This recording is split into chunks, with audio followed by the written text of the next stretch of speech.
Slow Motion presents a teacher education series, teaching teachers and students how to be creative.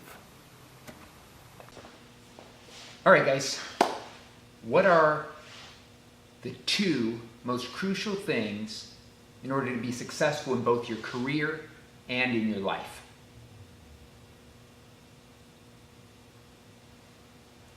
We've been talking about them all year. Creativity and problem solving. Those are the two things, guys. If you get those down, honestly, everything else will fall into place. Pablo Picasso said that all children are born creative. The problem is staying that way when you grow up. And that's the challenge. You guys are creative. You've got it. But pulling it out of yourself because it's been beaten down, that's the rub. So, we're going to talk about creativity today. We're going to do it in a variety of ways. We're going to talk about it in terms of technical aspects of the creative process, but we're also going to talk about how to make things in a creative way. So stay with me. Let's check this out.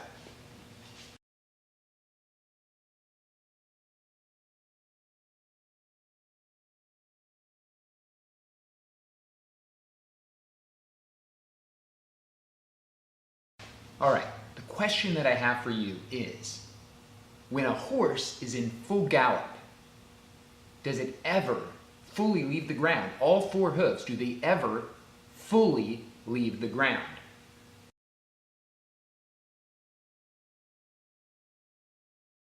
So the question that I'm asking you today is the same question that Leland Stanford, who was a one-time governor of the state of California, was asking his friends and the people he ran around with back in 1872. Now at the time, photographic technology was just in its infancy, okay? We didn't have motion picture film yet. But Leland Stanford made a bet of $25,000, which at the time was an astronomical amount of money, to figure out whether a horse fully left the ground when in full gallop. Now how did he go about this? He hired a man named Edward Muybridge. Now, Muybridge is considered the father of the motion picture film. Highly creative man. He built, because photographic still imagery was in existence, he built an elaborate setup of cameras connected to tripwires. So on the racetrack, when the horse galloped down the track, the hooves would hit the tripwires and it would snap a picture. Snap, snap, snap, snap, snap. And that's how Stanford figured out, or Muybridge rather, whether a horse truly leaves the ground when it's in full gallop. Let's check this out.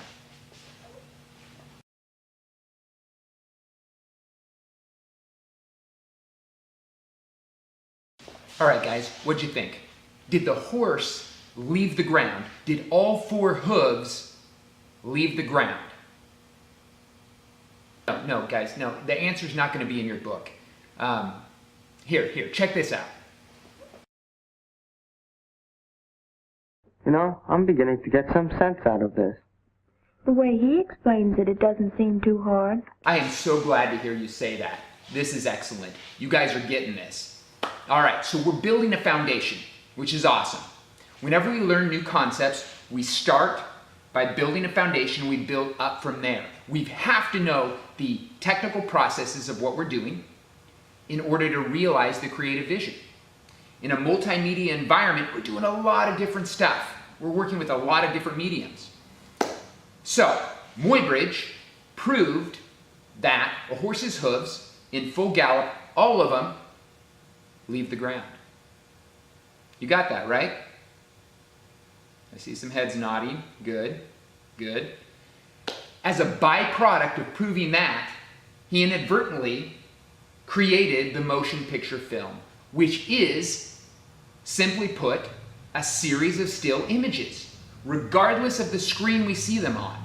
Your phone, at the theater, on your computer screen, it's a series of still images. And we're going to examine that even further by looking at some motion picture film. and looking at motion in terms of the frame, okay? That's the language, in terms of the frame. Series of still images put together to create motion. That's what Muybridge proved. It's called persistence of vision. Now, persistence of vision is the idea that we see an image and it gets locked into our brain and it's held there for just a moment, and then we see the next image. And our brains start putting these things together, image after image after image, and a continuity is created, a flow is created. And again, that's called the persistence of vision. And that's an important term, and I want you to understand that. Okay? So we're going to look at some film. Mary, if you can get the lights. So what we're looking at now is a modern animated film called 9. I want you to pay attention to the smooth motion. In just a moment, we will examine the film strip to further validate the premise that motion is made up of still images.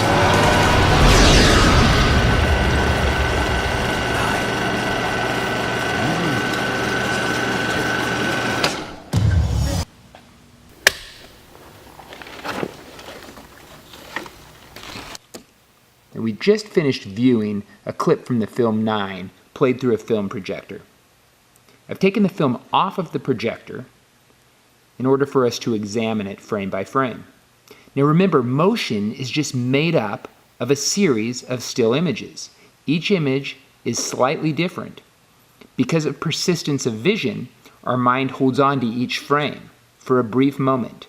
And when we see the next image, which is slightly different, our mind links them together, creating the illusion of motion. So what does Muybridge, horses, the frame, and persistence of vision have to do with creativity anyways? When we're working in a multimedia environment, we're using a lot of technology, a lot of tools, but we can't let those tools drown out the creative process.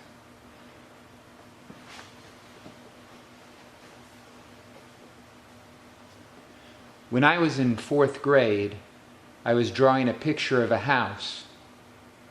My teacher came up to me and said, "Matthew, what's wrong with your house?" I said, "I don't know." He said, "Come with me."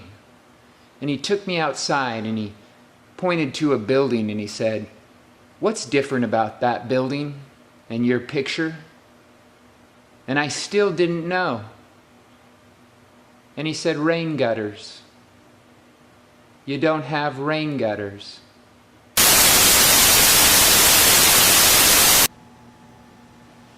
We've been talking about a lot of different things today, but they've all revolved around animation, around the frame, around pictures that are linked together to create motion. Now we're going to continue to press into this as we talk about the creative process, and as we prepare for you to create your own pixelations, which is a form of animation. Now let me ask you this. Who's familiar with the film Fantasia? Good. I see a lot of heads nodding. Excellent. Most of us are. It's an amazing film. We're going to take a look at a short clip, and then we're going to talk about it. So let's check it out.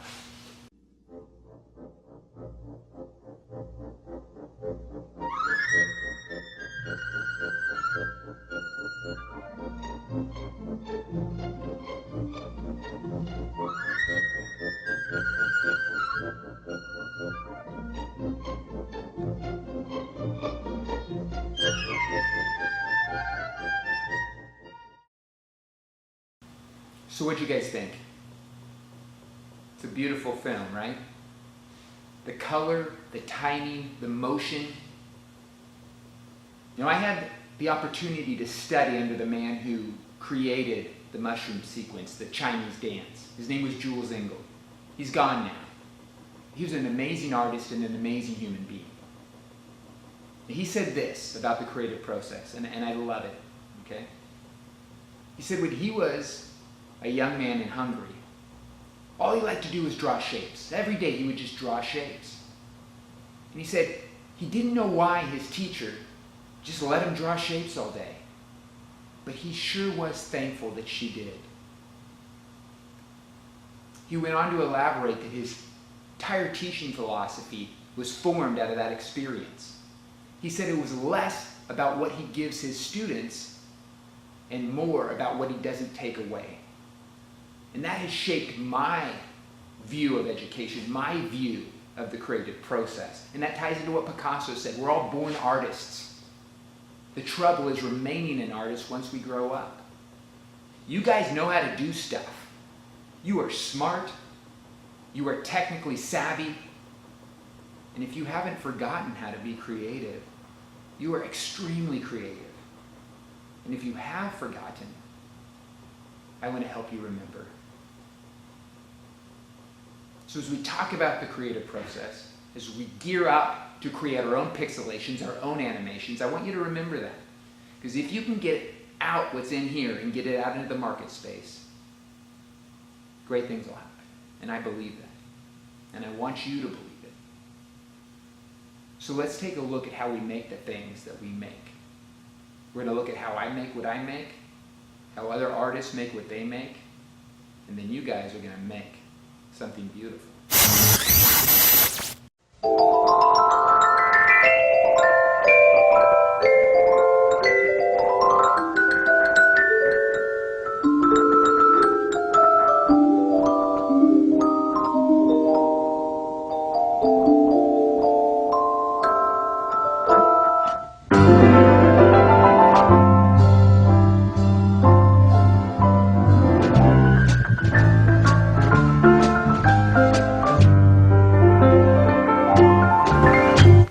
Hi, I'm Mr. Dills. Welcome to my neighborhood.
Welcome to the Dead Letter Office. How can I help?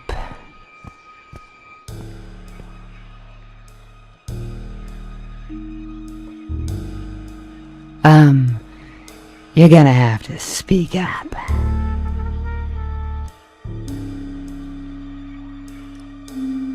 Oh, you've come for a package, have you? Do you have a reference number? I'd love to help you. I really would. Believe me? But I'm dead. Next.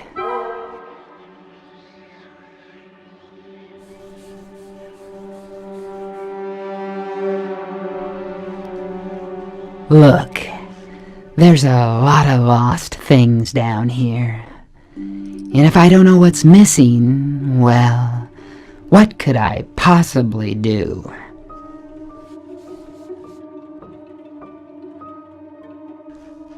Like I told you before, I'd love to help. I'm trying, but I'm dead. What do you expect? There. Now I usually don't do this, but if you insist, I suppose we could try. Is this what you're seeking?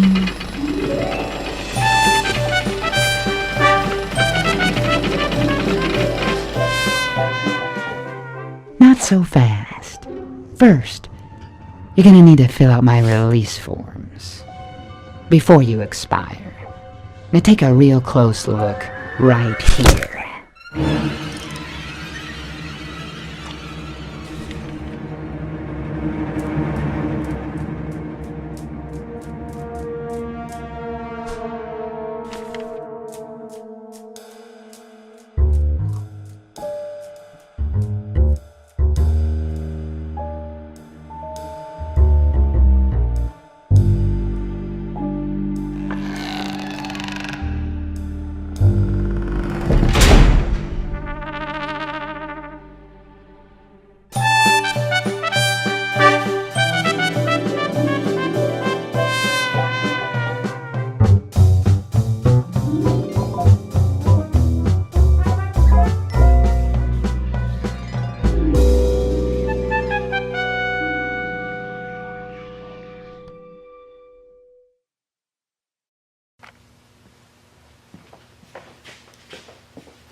So when I'm starting a project, I start by researching. I like to look into things.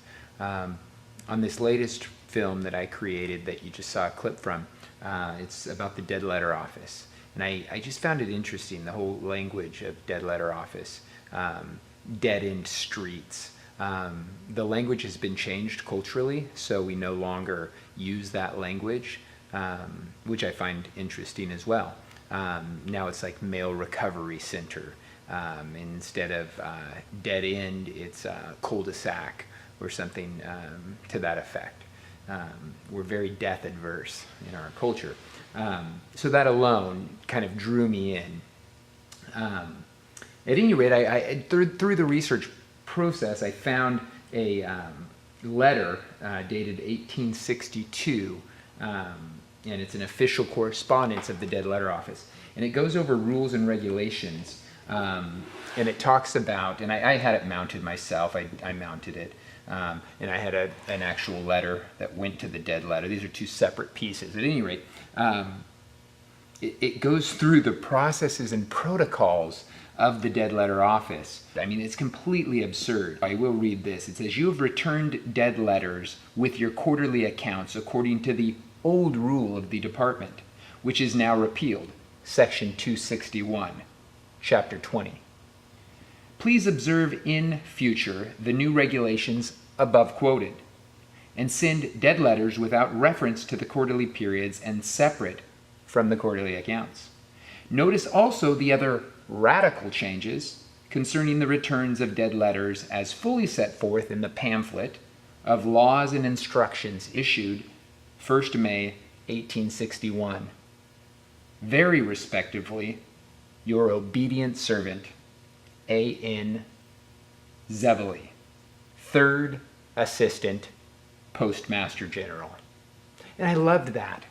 He's not the postmaster, nor is he the assistant postmaster, nor is he the second assistant postmaster. He's the 3rd assistant postmaster.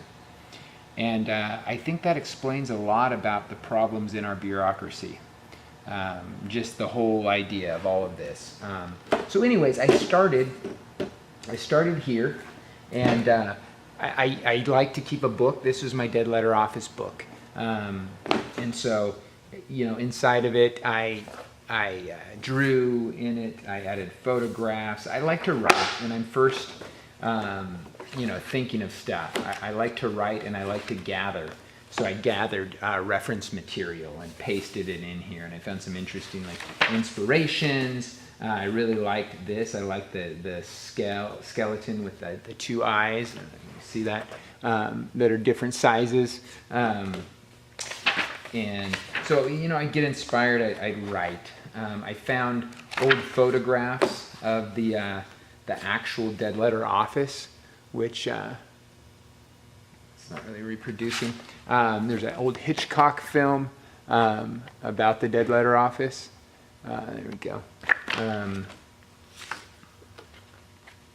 This is all dead letter mail. People's lost stuff. Oh, this is a great one. These are the sorters. They're sorting out all the mail. And there's just tons and tons of stuff that's been lost. And tons of people who are trying to help it find its way home again. So after I do my research and I do a lot of writing, some simple sketching, I like to start building things. I really love texture.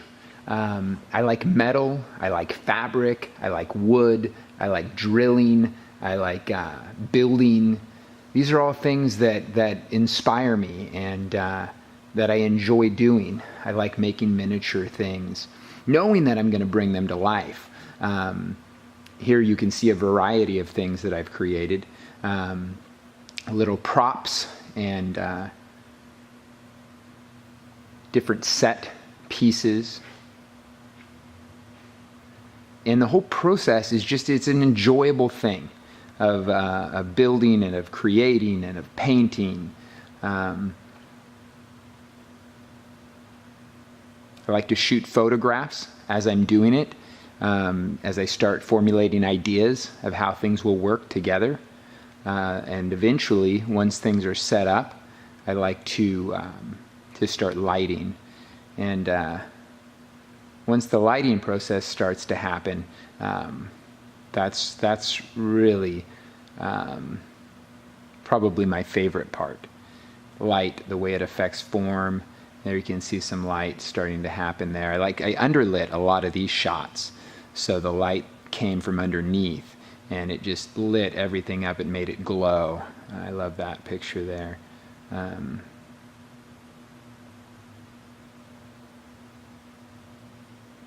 Yeah, light is something I enjoy working with. And then the difference between the props and the way the light makes the props appear on the film. I still find that fascinating, even in my own work, looking at the still images and comparing those to the final image. Yeah, it's amazing.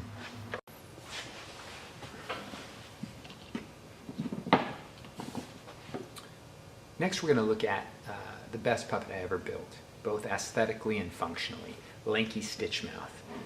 He was the star of the Dead Letter Office, and I really enjoyed animating him. From finding the fabric to building the armature to designing him.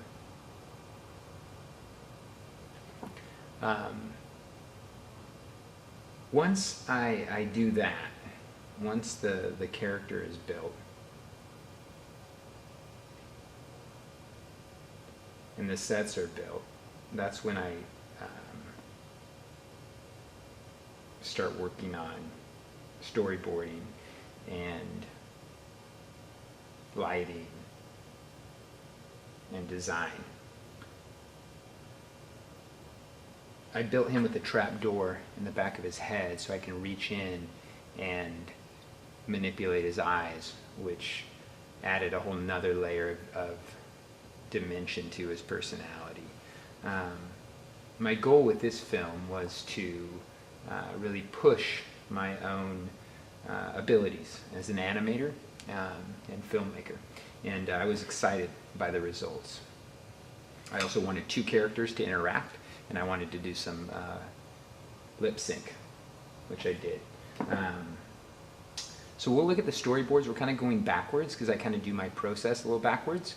And so we'll take a look now at the storyboards. So what you're looking at here is the storyboard from a scene from the film which you just saw. Now, the way I work is I like to do a lot of writing, as I've already mentioned, and then I like to build the sets and the puppets. And then once the building's completed, I like to get them on stage, light the set, and then I'll take photographs, and that's what you're seeing here, and then I'll create a storyboard. I really backwards map the whole thing and end up here before I shoot. And this is really a combination of a storyboard and blocking the shot out, which is popping the puppet through the different poses in the scene. And I find myself doing a lot of the work very fluidly because the digital workflow allows for that. So I will do some tests with the frame grabber and get it right into After Effects. HD is 1920 by 1080, and so these cameras now are Unreal, and they shoot, 5,000 by 4,000 plus, and maybe double that since yesterday. And so it allows you to shoot wide and crop in and use After Effects to do motion. And so there's so many possibilities within the workflow that makes it really nice and interesting to work in. And so at this stage, I've done all of that, and I'm ready to shoot the scene. And that's usually a very elaborate process. This scene that you're going to see, we're going to watch the clip again, was many hours over several days. So what you're seeing here is a hand-cranked motion control shot. So I was moving the camera one frame at a time, little by little, as I was manipulating the puppets. This is another tracking shot with the motion control rig. I've got the interaction between the two characters and the skeleton speaking, which was one of my goals of the film. I love the lighting. The underlit skeleton is beautiful. And the whole premise is that he's just badgering lanky Stitchmouth, and he's just like the worst customer service rep on the planet. And the tagline is that he'd love to help, but he's dead. I'd love to help you. I really would. Believe me? But I'm dead. Next. We've looked at a lot of different artwork from a variety of artists today. We just looked at my work and I talked about how I make what I make. We're now going to look at work from Jules Engle and also a collaboration between Stephen Chiodo and Tim Burton on an early film called Vincent, which was a precursor to The Nightmare Before Christmas. The Nightmare Before Christmas ushered in a renaissance of stop-motion animation, which is still happening today. When I worked with Jules at Cal Arts, he gave me copies of some of his early drawings from Fantasia. We're looking at early drawings of the mushroom sequence, the Chinese dance, which Jules not only timed but also animated. I really appreciate seeing the difference between the pre-production and the production and post-production stage of the process. Now the next sequence is also from Fantasia. It's the Dance of the Hours. And Jules has noted in the bottom right-hand corner ideas for movement. And we can see from the drawings the rhythm that's implied in the line. And it's just a great drawing, and it feels alive. Now we are going to take a look at the film Vincent, which was a collaboration between Tim Burton, Rick Heinrichs, and Stephen Chiodo. Vincent captures the spirit of Burton's early work, and it predates Nightmare Before Christmas. Nightmare Before Christmas is considered to be one of the finest stop-motion films ever made, and it ushered in a renaissance of stop-motion which continues to this day. I worked with Stephen at Cal Arts while studying animation. I have spent many years learning about this diverse method of filmmaking. We're going to take a look at Vincent and compare the film to the storyboards. And we'll get a unique perspective about Tim Burton, who's considered one of the finest filmmakers of the modern age, and how he put his early work together.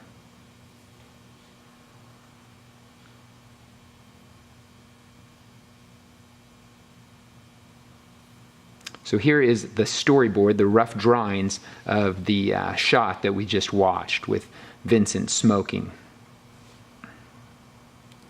Now the bottom right picture is a story, or a rough drawing rather, of the next scene that we're going to see. So the rough drawing followed by the storyboard, the drawn storyboard. You could see Vincent through the different poses, and you'll see that in the actual film clip in a moment. And here it is as he walks in, very sullen and drooped over.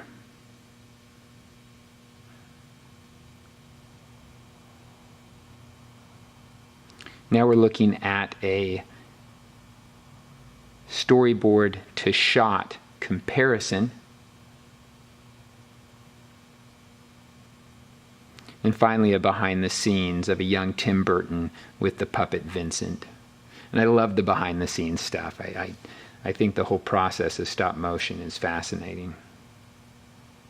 And here's another clip from the film, an excellent shot, followed once again by a behind the scenes, and that's Stephen Chiodo animating the puppet Vincent.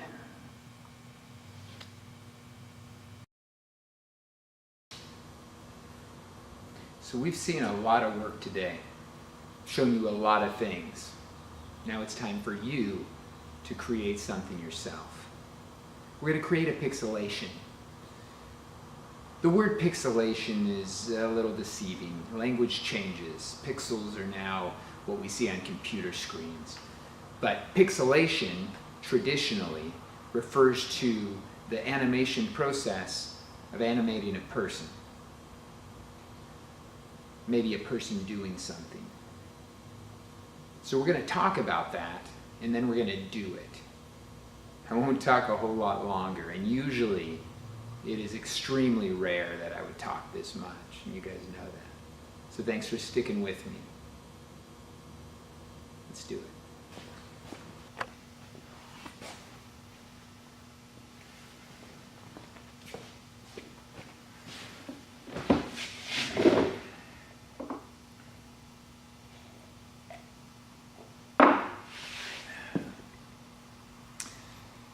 It's time to make something.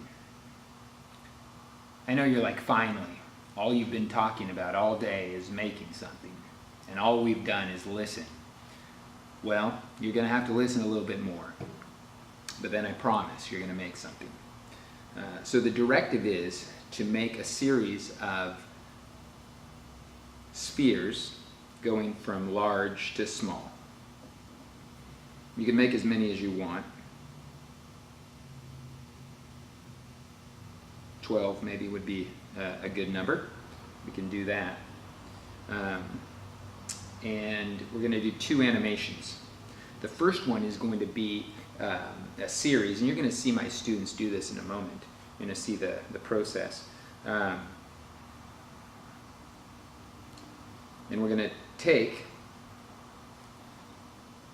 a picture, the frame. We're taking this all the way back to Muybridge and the horse, right? A series of photographs linked together to create the illusion of motion is called the persistence of vision. So we're going to take a photograph, and then we're going to remove a sphere. We're going to take another photograph and remove a sphere. Take another photograph, remove a sphere. Take another photograph, remove a sphere. Photograph, remove, photograph, remove. I may or may not be in the picture.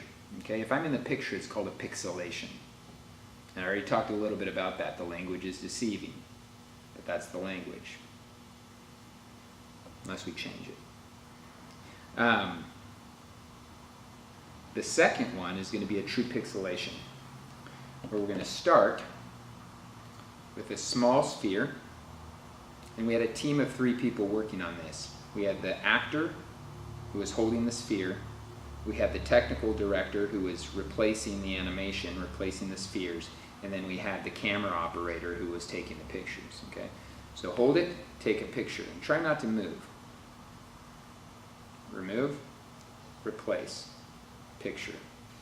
Remove, replace, picture. Remove, replace, picture. And so forth and so on. And what will happen is, despite the fact I'm trying my hardest to stay still, there will be some movement, which is desirable. It gives it life. It gives it energy. I believe that stop motion animation, hand-drawn animation, object animation, pixelation, all of these things are the truest form of animation, in the sense that it's the most personality driven. You can feel the energy of the human component, which is very different from the synthetic CG, the computer, the digital, the saturated. And I like the energy that we get from stop motion and the like. Unfortunately, stop motion's even getting overly digitized. They run it through so many digital scrubs that it's hard to tell it's stop motion anymore. But we'll tell this is. It'll breathe, there'll be some jitter, and there'll be some fluctuation, and to me, that's beautiful. 2 animations, 1 straight animation with no humans in it at all. You're just going to see a nice, beautiful pattern created on the table. And the second one will be a pixelation of a student holding nothing, and it will grow into a ball. The ball will be changed, and it will shrink. Okay? So that's what's going to happen, and then you're going to finally make something. Okay? I promise. And that's what's happening.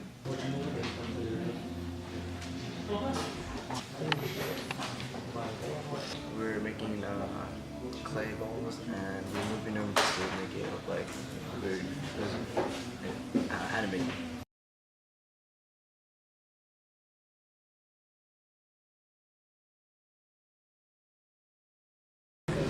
You're on. So, Josh, tell me about what you did. Alright, so basically we use the clay to make these spheres, and with these spheres we're going to go into an animation technique called pixelation, which basically, while I stay still, the sphere size appears to change automatically in my hand. And looking at the finalized product, it's actually very cool. So how'd you do it?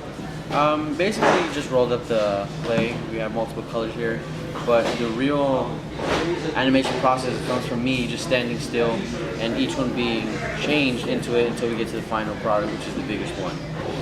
And then what'd you do after you, or actually describe how you're putting them in your hands. What did you do? It was actually pretty cool because we start with my right hand. It appeared to grow in my right hand, then we switched it to the left, and on this hand it shrunk, and then afterward, just act like I cleaned my hands, and it came out pretty cool. So after you captured all the pictures, what did you do?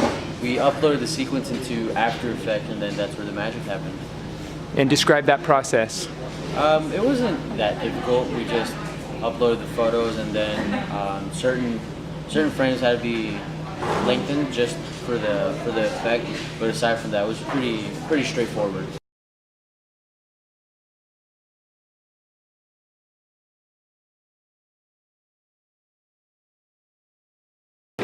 All right, so Christian, what did you do today?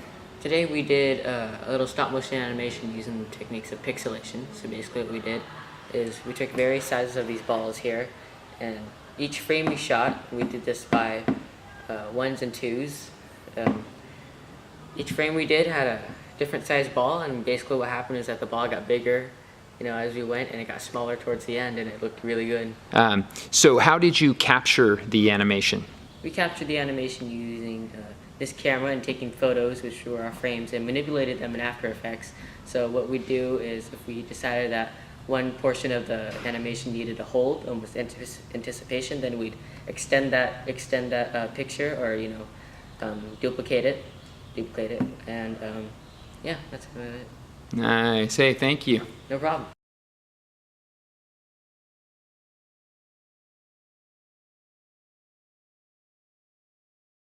Any questions?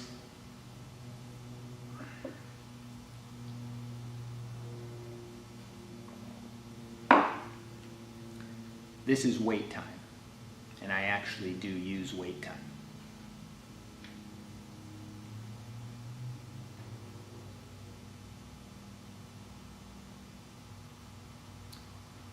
It is awkward, but I've done it for several years, so I've become very comfortable with the awkward silence.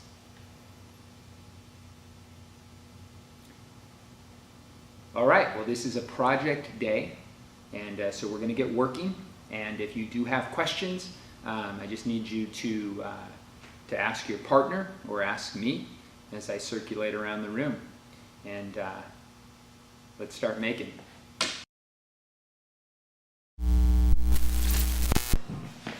Great job today, guys. Super excited. Did we have fun or what?